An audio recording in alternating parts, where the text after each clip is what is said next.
I got asked a real good question. Could the Harlem Globetrotters have beaten an NBA championship team? Well, actually, they did. They beat the Lakers in an exhibition game. A lot of people don't really give them their due when we talk about all-time greatest players ever. But Meadowlark Lemon could hold his own. Curly Neal could hold his own. It's been romanticized and it was turned into like Scooby Doo cartoons and Love Boat shows or White Shadow shows or different shows. These cats could flat out ball. And they weren't just the entertainment. Yes, they played to entertain you, uh, but they could flat out play. They could flat out play on a professional level. You had to really have the skill set to match what they could do. And they really were that good. Sometimes people look at something and think it's just hee hee ha ha an exhibition, and there's entertainment to it, but you got to be skilled. You have to have an incredible skill set.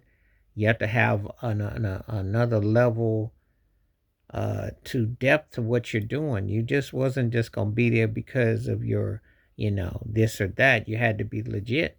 So I always crack out when people try to kind of like downplay what these guys were about. These guys are some of the baddest talents you ever gonna see.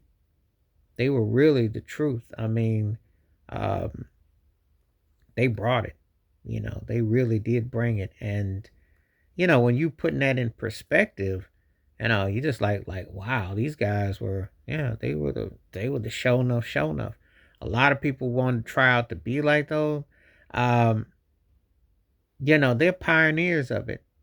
You know, you can't really have a discussion and not have them in it. They, to me, they are to basketball like Gil Scott Heron would be to hip hop.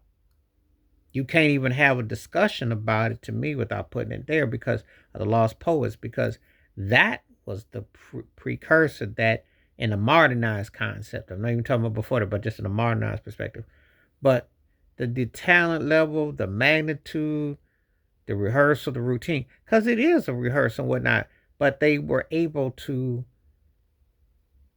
create the way they could move and rotate. You have to be really dedicated and you'd have to really be uh poised to doing what they did. So um you know it's real. It's real.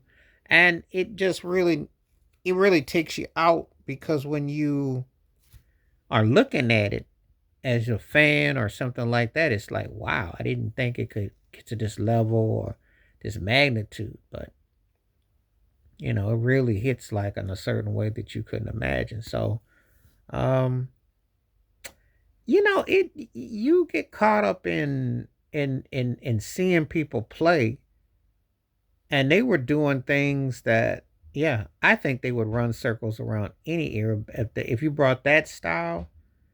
This is what the NBA today doesn't. These guys could actually shoot, but they could actually rotate the ball. Fundamentals, though. Remember, fundamentals before everything, because before it was a show and before it could go, you had to have a skill set. So I think they would be uh, unstoppable in this era and beyond. I really do. I think that they would leave leave you in awe. So they should always be in discussion amongst the greatest players ever. I don't know why they don't get their love. Metal Lock Lemon, that guy was unstoppable. He was amazing. Amazing. Curly Neal too. And others too that I haven't even mentioned. But if you haven't, look them up. See for yourself. They could hang. Please like, subscribe, work on thoughts, comments, and I do respond. Thank you. Wash your hands. Keep your mind clear. Watch out for another. Share it if you like. Stay safe, stay blessed, stay woke, stay free. I'm on one time. Peace.